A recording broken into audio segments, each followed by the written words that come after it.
बिस्मिल्लाहिर्रहमानिर्रहीम। दोस्तों, आज हम आपको बताते हैं कि पीएचपी क्या है और इसकी बेसिक किस तरह से हम कर सकते हैं।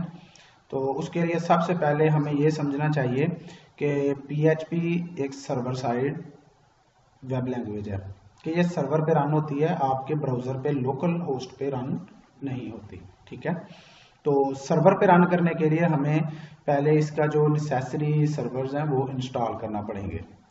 सर्वर के बगैर हम इसको रन नहीं कर सकते। तो मैंने अपने सिस्टम के अंदर ये एक जैम्प सर्वर इंस्टॉल किया हुआ है। जैम्प सर्वर में एक्चुअली 5-6 सर्वर्स होते हैं, लाइक ये अपाची है, MySQL है, फाइलज़िला और टॉमकैट वगैरह। तो ये मल्टीपल सर्वर्स हैं। एक्चुअली जो पीएचपी का सर्वर है वो सिर्फ अपाची है।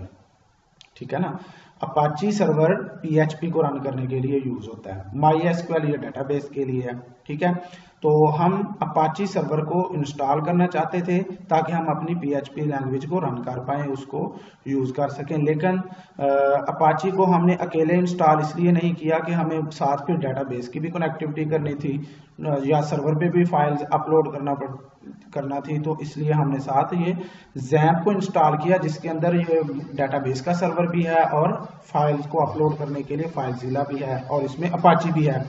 तो अपाची सर्वर को इंस्टॉल किया हुआ है हमने थ्रू जैम्प सर्वर। तो अब जैम्प सर्वर इंस्टॉल हो चुका हमारे पास। जो अब मेरी ये लोकल मशीन है ये मेरा सर्वर बन चुकी है। अब इसके अंदर मैं अपनी पीएचपी वेब लैंग्वेज को ब्राउजर के ऊपर रन कर सकता हूँ। वो कैसे, जरा आइए देखते हैं आगे। सबसे पहले जब भी मुझे अपने सिस्टम में लॉगिन होना है तो सिस्टम के अंदर आने के बाद मेरी डेस्कटॉप ओपन होता है।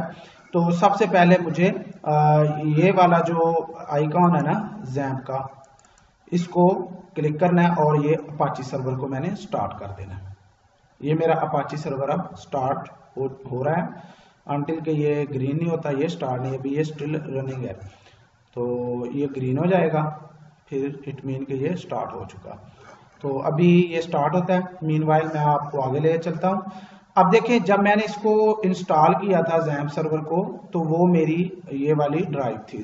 तो इसके अंदर मैंने ये जैम्प को इंस्टॉल किया हुआ है। अब मैंने जो भी अपनी पीएचपी की फाइल्स रखनी है, जो भी मेरा प्रोजेक्ट है, वो मैंने जैम्प के अंदर जाके htdocs फोल्डर के अंदर जाके मैंने अपने किसी भी फोल्डर के नाम से मतलब अपने प्रोजेक्ट के नाम के लिहाज से फोल्डर बनाना है और उसके अंदर मैंने अपनी पीएचपी की फाइल्स को स्टोर करवाना है।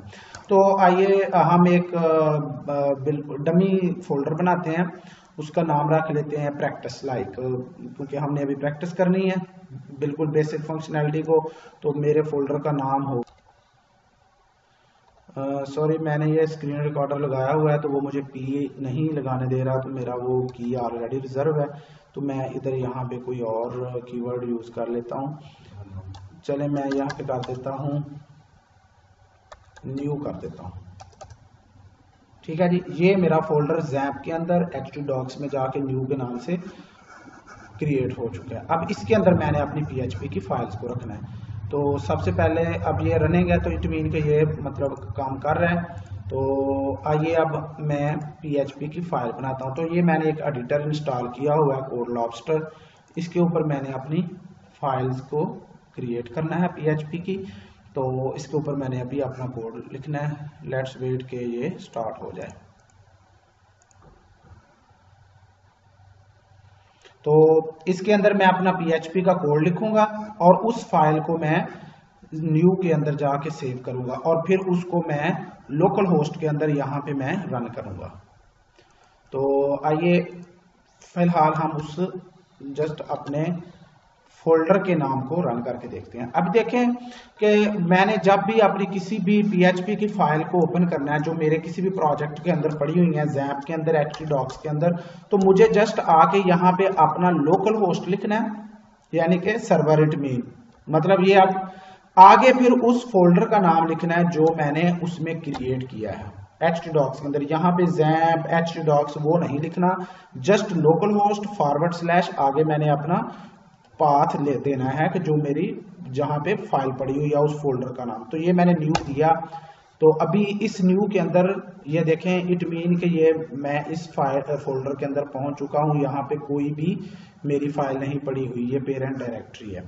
तो आइए, अब मेरे पास ये कोड लॉबस्टर स्टार्ट हो चुका है। तो इसके अंदर हम एक PHP की फाइल क्रिएट करते हैं। तो यहाँ पे मैं गया और PHP की लैंग्वेज को मैंने सिलेक्ट किया। अब यहाँ पे मैं PHP का कोड लिख सकता हूँ। ये मेरा PHP का टैग है, यहाँ से ये स्टार्ट हो रहा है PHP का टैग और यहाँ पे ये एंड हो रहा है। तो ये बिल्कुल जो PHP की बेसिक है वो जस्ट लाइक आपने अगर C पढ़ी है या जावा पढ़ी है या C++ पढ़ी है, कोई भी आपने कंप्यूटर लैंग्वेज पढ़ी है तो उसकी तरह ही है, बल्कि ये उनसे आसान है क्योंकि ये थोड़ी सी लूजली टाइप है। इसके अंदर आपके डाटा टाइप्स इतनी स्ट्रिक्ट नहीं होती। जिस तरह की आप इनके अंदर वैल्यूज स्टोर करते हैं किसी भी वेरिएबल के अंदर, आपका वो वेरिएबल वैसे ही बिहेव करता है। तो आइए देखते हैं कि वो कैसे, मैं आपको ज़रा प्रैक्टिकली बताता हूँ। सबसे पहले जो चीज़ बताई जाती है वो ये है कि अगर आपने किसी भी चीज़ को प्रिंट करना है तो उसके लिए आपका ये कीवर्ड होता है इको का। जिस तरह C के अंदर आपका प्रिंट एफ होता है और C++ के अंदर C आउट होता है, इसी तरह PHP के अंदर इको का कीवर्ड यूज किया जाता है प्रिंट करवाने के लिए। अगर मैंने सपोज करें मैंने अपना कोई भी स्ट्रिंग या कोई भी चीज प्रिंट करवानी है तो मैं ये लिखूंगा है, ये इको के कीवर्ड के आगे उसको डबल कोट्स के अंदर दे सकता हूं और फिर आगे में किसी भी स्टेटमेंट को एंड करने के लिए मुझे सेमीकोलन लगाना बहुत जरूरी है। तो यहाँ पे मैंने ये सेमीकोलन लगा दिया और ये मेरी स्ट्रिंग थी, ठीक है। तो इसको याद रखें कि PHP में आपने जब भी किसी भी स्ट्रिंग को इको करवाना है, प्रिंट करवाना है, तो उसको आपने डबल कोट्स के अंदर लिखना है या सिंगल कोट्स के अंदर लिखना है। तो ये मैंने डबल कोट्स के अंदर लिखा है। अब इस फाइल को मैं सेव करूंगा। अब आपको याद होगा कि हमने फोल्डर कौन सा क्रिएट किया था जी, न्यू के नाम से। कहाँ पे किया था, डी के अंदर जाके जैम्प में, और जैम्प के अंदर कहाँ जाना है, htdocs में, और वहां पे मेरे फोल्डर का नाम है जी न्यू। तो ये न्यू पड़ा हुआ है, मैं इसके अंदर पहुंच चुका हूं। अब यहाँ पे मैं अपनी फाइल का नाम दूंगा। सपोज करें कि मेरी फाइल का नाम है home. ये एक्सटेंशन देना जरूरी होता है। तो मेरी जब यहाँ पे ऑल फाइल्स सिलेक्टेड हैं तो इट मीन के PHP की फाइल मैंने ऑलरेडी कोड लॉबस्टर पे ओपन की थी, तो जस्ट मैं होम भी लिख दूंगा तो ये काम चल जाएगा, सेव हो जाएगी। तो ये मेरी home.php की फाइल सेव हो चुकी है। अच्छा, एक बात याद रखें, मैं यहाँ पे कुछ भी चेंज करता हूँ, ऐसे करूंगा ना, तो यहाँ पे ये स्टैरिक का निशान आ गया। जो ही मैं इसको यहाँ से जाके इसको मैं सेव कर दूंगा, स्टैरिक खत्म। इट मीन के जो भी आपने चेंज किया वो आपका अनसेव है जब तक यहाँ पे स्टैरिक है। जब आपने उसको यहाँ से जाके सेव कर दिया तो वो यहाँ से स्टैरिक आपका रिमूव हो जाएगा। इट मीन कि आपकी जो भी चेंजेस थी वो डन हो चुकी हैं। आप उसको प्रैक्टिस उधर जाके ब्राउजर पे चेक कर सकते हैं। तो आइए हम देखते हैं कि ये क्या करता है।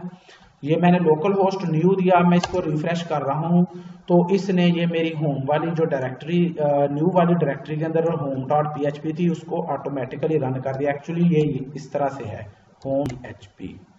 तो अगर मतलब मैं नहीं भी देता हूं तो फिर भी ये मतलब उस पेज पे उसको रन कर रहा है तो ये home.php ही, HOME होम। एक्चुअली ये है, ठीक है ना, कि आपकी ये वाली फाइल रन हो रही है लोकल होस्ट के अंदर न्यू में home.php। बाय डिफॉल्ट वो आपकी होम वाली फाइल को पिक कर लेता है और उसको रन करवा देता है, अगर ना भी उसका नाम दिया जाए ब्राउजर के अंदर। तो ये हेलो वर्ल्ड उसने मुझे इको करवा दिया। अब अगर मैंने यहाँ पे कुछ भी चेंज करता हूँ, यहाँ पे ये देखें मैं लटरम पटरम लिख रहा हूँ, इसको मैंने सेव नहीं किया और मैं जाके यहाँ पे रिफ्रेश करके चेक करता हूँ, मुझे हेलो वर्ल्ड ही नजर आएगा क्योंकि वो सेव था। ये जो मैंने लिखा है इसको भी मैंने सेव नहीं किया। तो अब मैं इसको Ctrl+S कर रहा हूँ या यहाँ से जाके मैं सेव कर रहा हूँ, तो फिर अभी ये सेव हो चुका है। अब मैं यहाँ पे आके रिफ्रेश करूंगा ब्राउजर को तो वो चेंजेस भी यहाँ पे शो हो जाएंगी। अच्छा, आइए हम आगे देखते हैं कि इसके बेसिक जो अरिथमेटिक ऑपरेटर्स हैं वो कैसे काम करते हैं। वो बिल्कुल सेम है जैसे आपने C में पढ़ा होगा या C++ में या किसी भी कंप्यूटर लैंग्वेज में, बिल्कुल वैसे ही जितने भी इसके अरिथमेटिक ऑपरेटर्स हैं, आपका प्लस का है, माइनस का है, आपका डिवाइड का है या आपका कोई भी ऑपरेटर है, वो सारे सेम ही वर्क करते हैं। तो आइए देखते हैं। मेरे पास एक है वेरिएबल a नाम का, इसको मैंने एक वैल्यू असाइन कर दी, सपोज करें 10 कर दिया। तो अब ये जो मेरा वेरिएबल है ये कौन सा वेरिएबल बन चुका है, ये इंट टाइप बन चुका है। जिस तरह की मैं इसमें स्टोर करूंगा वैसा ही ये मेरा वेरिएबल बन जाएगा।